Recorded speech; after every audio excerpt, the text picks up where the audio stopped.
हर हर महादेव। देवों का देव महादेव जी के चरण में प्रणाम करती हूँ, मेरा प्रणाम स्वीकार हो। माता गौरा पार्वती के चरण में प्रणाम करती हूँ, मेरा प्रणाम स्वीकार हो। गणपति ललनवा के चरण में प्रणाम करती हूँ, मेरा प्रणाम स्वीकार हो। सब गुरु भाई बहनों के चरण में प्रणाम करती हूँ, मेरा प्रणाम स्वीकार हो। माता और पिताजी के चरण में प्रणाम करती हूँ, मेरा प्रणाम स्वीकार हो। गुरु भाई बहना, मैं एक कथा सुनाने जा रही हूँ। इस कथा को पूरा सुनिए और रहस्य जानिए। हर हर महादेव, घर घर महादेव। गुरु भाई बहना, एक राजा थे और एक रानी थी। गुरु भाई बहना, राजा जो थे बहुत अच्छे राजा थे, बहुत पुण्यवानी राजा थे, बहुत दान पुण्य करते थे। और रानी भी थी जो भगवान के भक्त थी, भगवान के अनन्य भक्ति थी, भगवान के पूजा पाठ करती थी। लेकिन गुरु भाई बहना, राजा निसंतान थे। राजा का कोई संतान नहीं था। राजा बड़े दुखी रहते थे और राजा को लगता था कि मैं कौन ऐसा व्रत करूं, कौन ऐसा पूजा पाठ करूं जो कि मेरा पत्नी गर्भवती हो जाए और मैं पिता बनने वाला रहूं और पिता बन जाऊं और लोगों मुझे मान सम्मान देकर सम्मानित करे और लोगों कहे कि हाँ राजा साहब, आपका कुल में पुत्र जन्म लिया है, पुत्री जन्म लिया है। गुरु भाई बहना, राजा रानी निराश होकर एक दिन घर को त्याग दिए और घर से निकलकर आधी रात में जा रहे थे कि अब इस राज में रहना मुझे कोई मतलब नहीं। मैं तो अपने राज के लिए इतना भलाई करता हूँ और इतना मैं भगवान को भी पूजा पाठ करता हूँ, लेकिन मुझे संतान नहीं तो कुछ नहीं। गुरु भाई बहना, राजा रानी जब पीछे के दरवाजे से निकल गए तो रास्ते में एक साधु महात्मा उन्हें रात्रि में मिले। आधी रात में राजा निकले थे और रानी जब रास्ते में एक साधु महात्मा मिले तो राजा साधु महात्मा को अनदेखा करके और आगे झपट के पार होने लगे। लेकिन गुरु भाई बहना, उनसे 10 कदम और आगे होकर साधु महात्मा खड़े हो गए और कहने लगे, राजन, तुम इतनी रात को कहाँ जा रहे हो और क्यों जा रहे हो? गुरु भाई बहना, राजा अनसुना करके और आगे बढ़ते रह गए। लेकिन वो महात्मा उनसे राजा से भी आगे कदम बढ़ाकर और खड़े होकर कहने लगे, राजा, मेरा बातों को अनसुना करके और आगे बढ़ते जा रहे हो, बढ़ते जा रहे हो। मैं तो कितने लाड प्यार से तुम्हें पूछा, लेकिन तूने बताया नहीं। गुरु भाई बहना, राजा कहने लगे, हे महाराज, मैं क्या बताऊं, कहने योग्य बात नहीं। लोगों तो ऐसे कहते हैं कि अपना दुख किसी को बांटना नहीं चाहिए, बताना नहीं चाहिए। लेकिन आप जब मेरा दिल की बात पूछ रहे हैं तो मैं आपको बताता हूं। हे महात्मा, मैं निसंतान हूं और मेरे पास बहुत सारा धन है, लेकिन उतना धन रहने से मेरा कौन फायदा? मैं तो निसंतान हूं।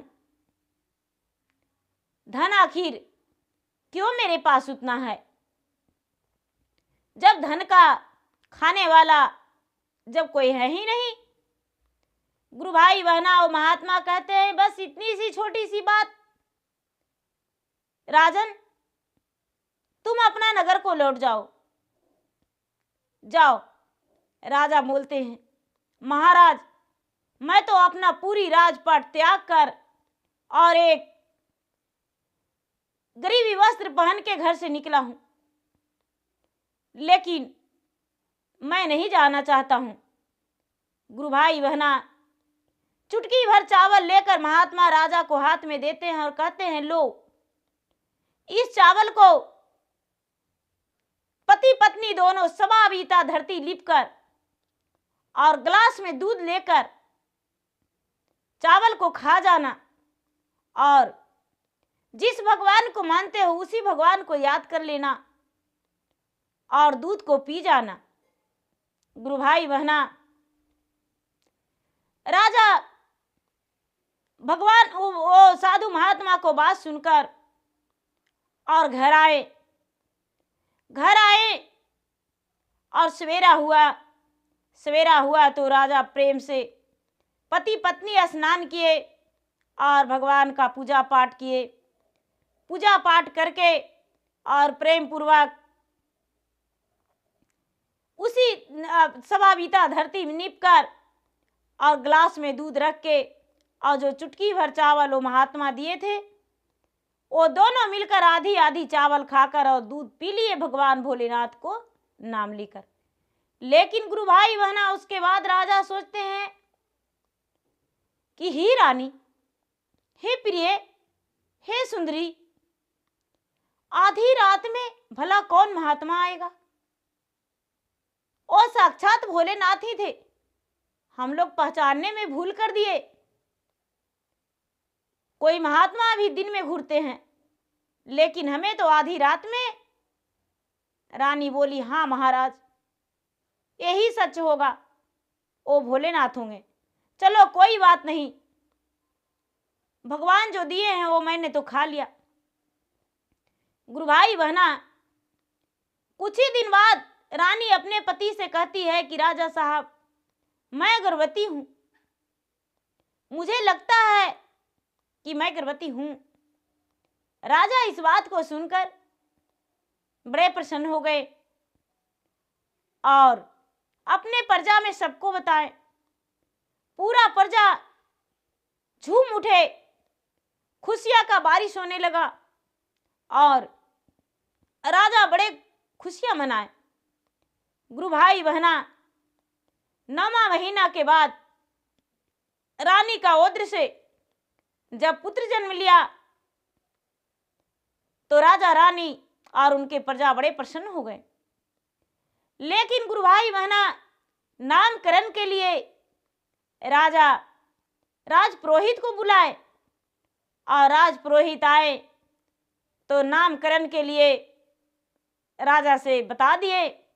लेकिन उनका जब भविष्य देखने लगे तो गुरु भाई बहना, ओ पुरोहित जी राजा के कान में कहते हैं कि ही राजन, मैं आपसे एक बात बताना चाहता हूं। राजन, ये आपका जो पुत्र है वो बहुत भाग्यशाली है, लेकिन इसका एक बात है जो किसी को नहीं जानना चाहिए।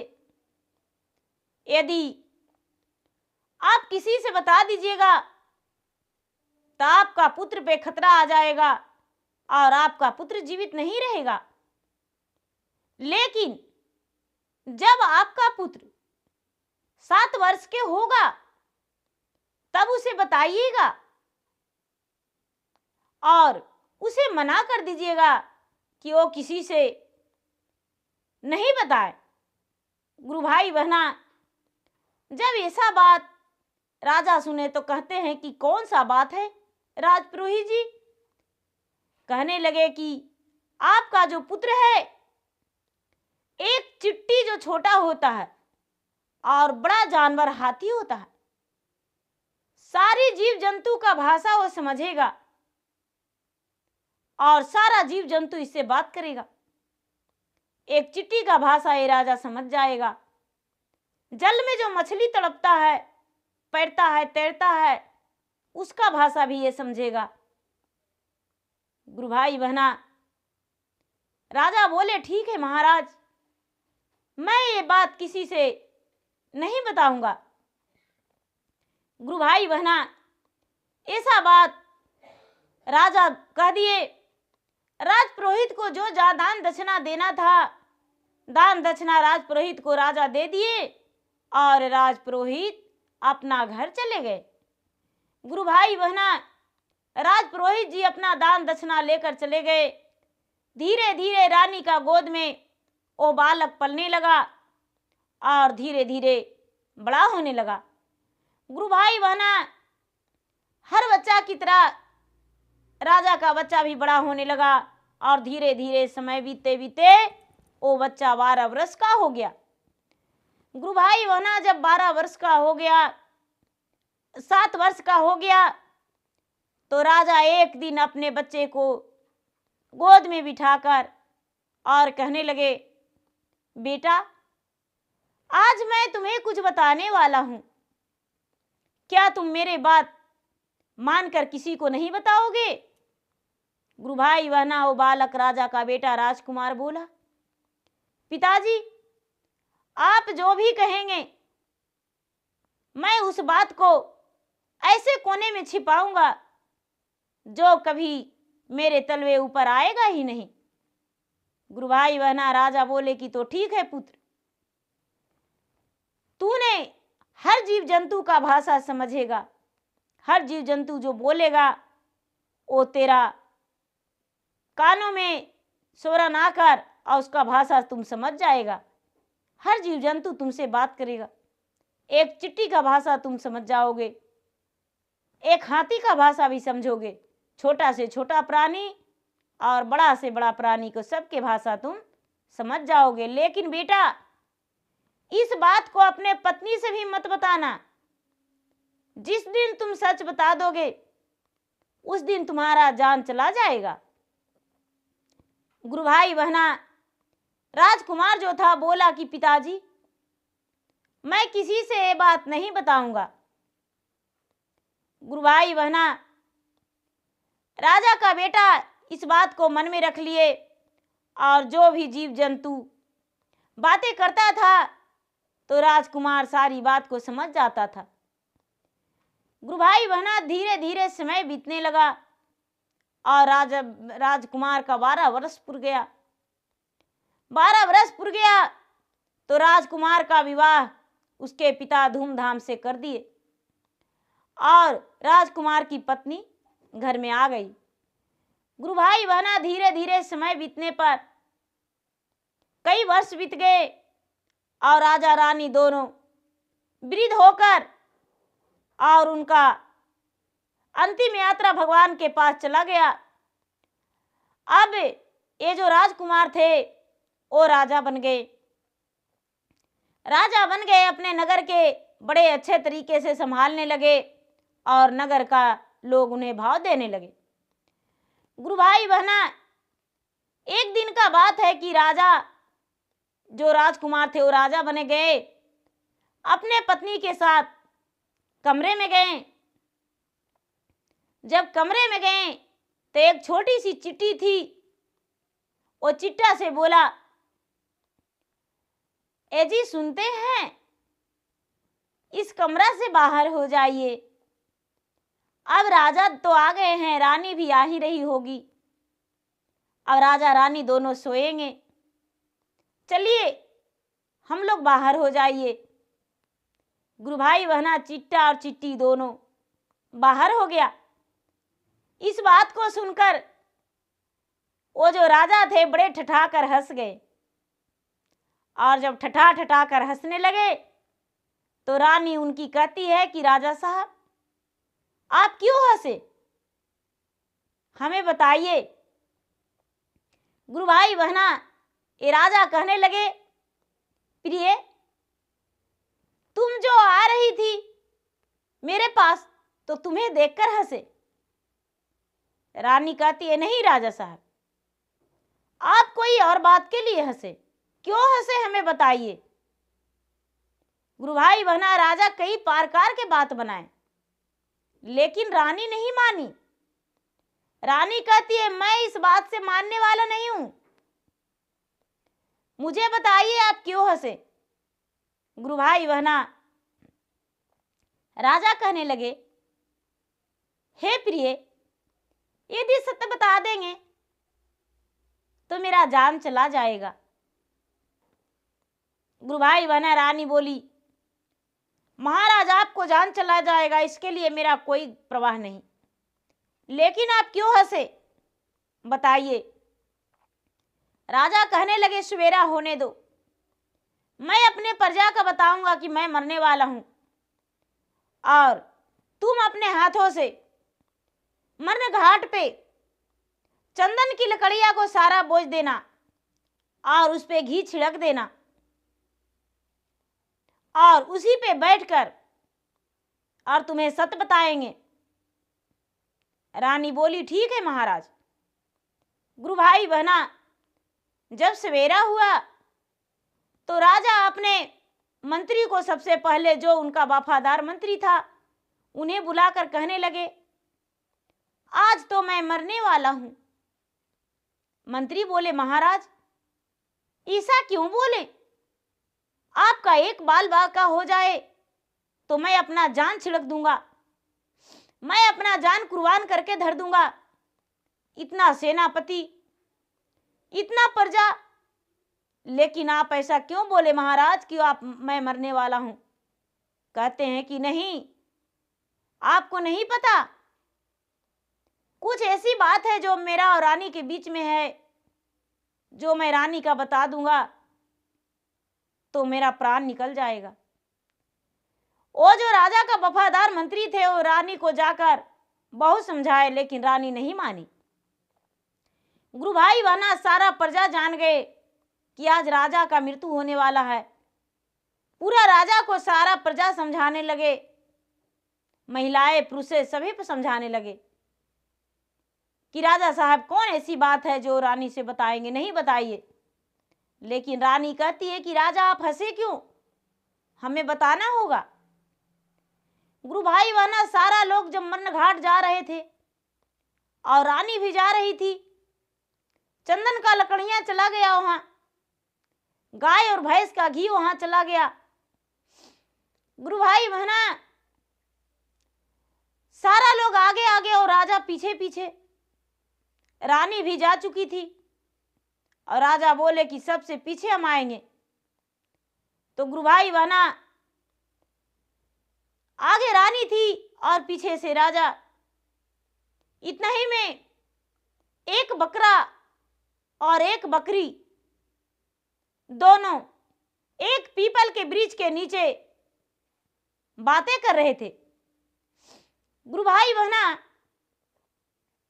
जो बकरा था वो बकरा उछल उछल के और डाल में से पत्ते खा रहा था, और जो बकरी थी, बकरी गर्भवती थी, तो बकरी उछल नहीं पा रही थी और कह रही थी अपने बकरा से, हे स्वामीनाथ, मुझे पत्ता दे दो, मैं भी भूखा हूं। गुरु भाई बहना, वो बकरा कहता है अपने बकरी से, अरे चुप करो, मैं वो राजा नहीं हूं जो कि अपने रानी के बातों में आकर अपना प्राण देने जाऊंगा। तू गर्भवती हो तो क्या, मैं तुझे पत्ता तोड़कर देने वाला नहीं हूं। तो गुरु भाई बहना, बकरी कहती है, तो राजा क्यों नहीं अपना बात बता देता, राजा मर जाएगा तो मर जाएगा, राजा अपना बात बता देता। बकरा बोला, हाँ हाँ, तो तू भी मुझे मरना मनाओगी ना, इसीलिए तो तुम्हें भूखा रख रहा हूं और तुम्हें पत्ते नहीं दे रहा हूं। अरे राजा मेरा मूर्ख है, राजा जो है एक नंबर का मूर्ख है, और राजा यदि चाहे तो उसका जीवन भी बच जाएगा और सच बात भी नहीं बता पाएगा। गुरु भाई बहना, बकरी कहती है, कैसे?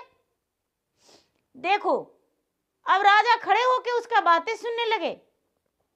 देखो राजा क्या करे, जो इमली का वृक्ष होता है उसमें से टहनियां कटवा के अपने सिपाहियों से बोले कि टहनियां ला दो, और अगर जो उसे मारता और मार के उसका पूरा शरीर को तोड़ देता, उसके बाद रानी से पूछता कि मैं क्यों हंसा था, बताऊं? तो रानी कहती कि नहीं महाराज, मुझे मत बताइए, खुद बोलेगी। गुरु भाई बहना, अब इतना सुनते ही राजा पूरा जोर जोर से पुकारने लगे कि भाई, मैं मरण घाट नहीं जा रहा हूं, मैं अपना घर में बताऊंगा क्यों हंसे थे। सारा लोग चलिए, घर घूर कर लौट कर चलिए। गुरु भाई बहना, सारा लोग खुश हो गए कि राजा का लगता है इरादा बदल गया, अब रे मेरा राजा नहीं मरेंगे। उनका जो मंत्री थे, मंत्री बड़े प्रसन्न हो गए। गुरु भाई बहना सिपाहियों से बोले, राजा जाओ, खूब लचीली खूब सुंदर इमली का डंडे तोड़कर ले आओ, उनका टहनिया इमली का डंडे तोड़कर, और सिपाहियां लाके दे दिया। राजा से रानी लटक के कहती है, महाराज आप तो बोले कि मरण घाट में, शमशान घाट में आपको बताएंगे, तो अब घर लौट गए। कहने लगे, प्रिय अकेले कमरे में बताएंगे, चलो। गुरु भाई बहना अकेला कमरा में अपने रानी को बंद करके और गेट लगा के और रानी को पलंग पे बैठा के और पूरा कस के पिटाई करने लगे। रानी जो थी छटपटाने लगी, चिल्लाने लगी, लेकिन बंद कमरा था, राजा रानी का बात था, कोई नहीं उनके पास पहुंचे। गुरु भाई बहना राजा मारते मारते मारते मारते रानी का पूरा जो शरीर था उसको तोड़ दिए। रानी बेहोश गिर गई। अब राजा दरवाजा खोल दिए और दास दासियों से बोले कि जरा पानी इसको मुंह पे छिड़क दो। गुरु भाई बहना दास दासियां पानी छिड़क दी और राजा जो थे, राजा उसके पास नहीं सटे। रानी का होश आया। राजा बोले, बताओ मैं क्यों हंसा था?